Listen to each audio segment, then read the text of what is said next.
ಜಿಲ್ಲಾಡಳಿತ, ಕನ್ನಡ ಮತ್ತು ಸಂಸ್ಕೃತಿ ಇಲಾಖೆ ಇವರ ವತಿಯಿಂದ ನಾಡಪ್ರಭು ಕೆಂಪೇಗೌಡರ ಜಯಂತಿ ಕಾರ್ಯಕ್ರಮದಲ್ಲಿ ವಿವಿಧ ಕಲಾ ತಂಡಗಳು ಜಿಲ್ಲಾಧಿಕಾರಿ ಕಚೇರಿಯಿಂದ ಡಾಕ್ಟರ್ ಬಿ.ಆರ್. ಅಂಬೇಡ್ಕರ್ ಭವನದವರೆಗೂ ಮೆರವಣಿಗೆ ನಡೆಸಿದರು.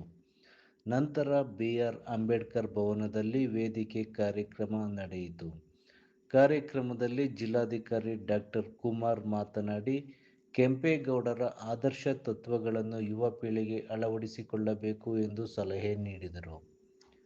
ಶಾಸಕ ಪಿ. ರವಿಕುಮಾರ್ ಗೌಡ ಮಾತನಾಡಿದರು. ಕಾರ್ಯಕ್ರಮದಲ್ಲಿ ಕರ್ನಾಟಕ ರಾಜ್ಯ ಸಣ್ಣ ಕೈಗಾರಿಕೆಗಳ ಅಭಿವೃದ್ಧಿ ನಿಗಮದ ಉಪಾಧ್ಯಕ್ಷೆ ವಿಜಯಲಕ್ಷ್ಮಿ ರಘುನಂದನ್, ನಗರಾಭಿವೃದ್ಧಿ ಪ್ರಾಧಿಕಾರದ ಅಧ್ಯಕ್ಷರಾದ ಬಿ.ಪಿ. ಪ್ರಕಾಶ್, ಪೊಲೀಸ್ ವರಿಷ್ಠಾಧಿಕಾರಿ ಶೋಭಾರಾಣಿ, ಅಪರ ಜಿಲ್ಲಾಧಿಕಾರಿ ಬಿ.ಸಿ. ಶಿವಾನಂದಮೂರ್ತಿ, ಕನ್ನಡ ಮತ್ತು ಸಂಸ್ಕೃತಿ ಇಲಾಖೆಯ ಸಹಾಯಕ ನಿರ್ದೇಶಕರಾದ ಬಿ.ವಿ. ನಂದೀಶ್, ಡಿಸಿಸಿ ಬ್ಯಾಂಕ್ ಅಧ್ಯಕ್ಷರಾದ ಸಚಿನ್ ಚಲುವರಾಯಸ್ವಾಮಿ, ಪ್ರಶಸ್ತಿ ಪುರಸ್ಕೃತ ಪುಸ್ತಕ ಪ್ರೇಮಿ ಅಂಕೇಗೌಡ, ವಕೀಲರ ಸಂಘದ ಅಧ್ಯಕ್ಷ ಟಿ.ಎಸ್. ಸತ್ಯಾನಂದ, ಮುಖಂಡರುಗಳಾದ ವಿಶಾಲ್ ರಘು, ಚಿದಂಬರ್, ಅಶೋಕ್ ಜಯರಾಮ್, ಬೋರ್ವೆಲ್ ನಾರಾಯಣ್, ಎಚ್.ಆರ್. ಅಶೋಕ್ ಕುಮಾರ್ ಭಾಗವಹಿಸಿದ್ದರು.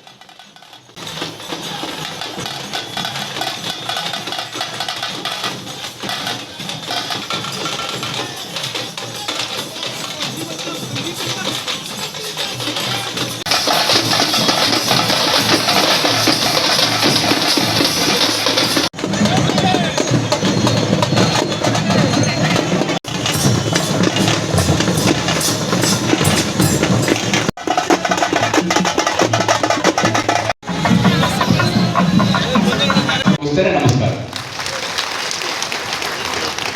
ಅಶೋಕ್ ಜಯರಾಮಣ್ಣವರಿಗೆ ಆತ್ಮೀಯವಾದ ಸ್ವಾಗತವನ್ನು ಬಯಸುತ್ತೇನೆ.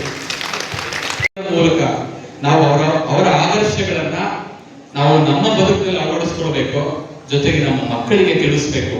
ಕೆಂಪೇಗೌಡರು ಅಂದ್ರೆ ಯಾರು, ಅವತ್ತಿನ ಕಾಲದಲ್ಲಿ ಇಷ್ಟು ಒಂದು ಮಾರ್ಗದರ್ಶನವನ್ನ ಇಟ್ಕೊಂಡು ಅವತ್ತಿನ ಕಾಲದಲ್ಲೇ ಇಷ್ಟು ದೂರದರ್ಶಿತ್ವ ಅವರಲ್ಲಿತ್ತ ಅನ್ನುವಂತ, ಅವತ್ತಿನ ಕಾಲದಲ್ಲೇ ಇಷ್ಟು ಸಮಾಜಮುಖಿ ಚಿಂತನೆ ಅವರಲ್ಲಿತ್ತ ಅಂತ ಹೇಳಿ.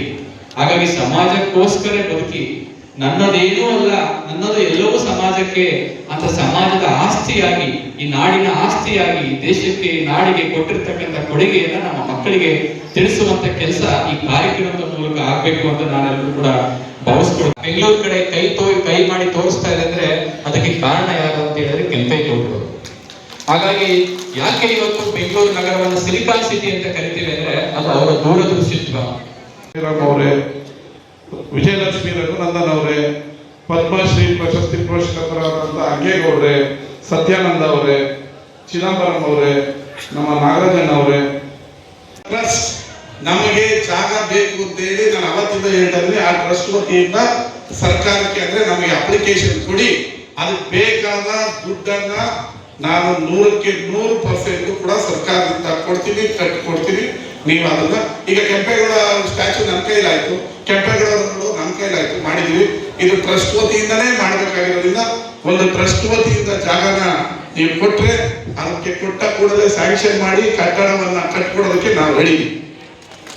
ಅದರೊಟ್ಟಿಗೆ ಬಹುಶಃ ನೀವು ನಂಬಲಿಕ್ಕೆ ಅಸಾಧ್ಯ ಅನ್ಸುತ್ತೆ, ಅವ್ರು ಸಂಗ್ರಹಿಸಿರ್ತಕ್ಕಂಥ ನಾಣ್ಯಕ್ಕೊಬ್ರು ಬೆಲೆ ಕಟ್ಟಿದ್ದು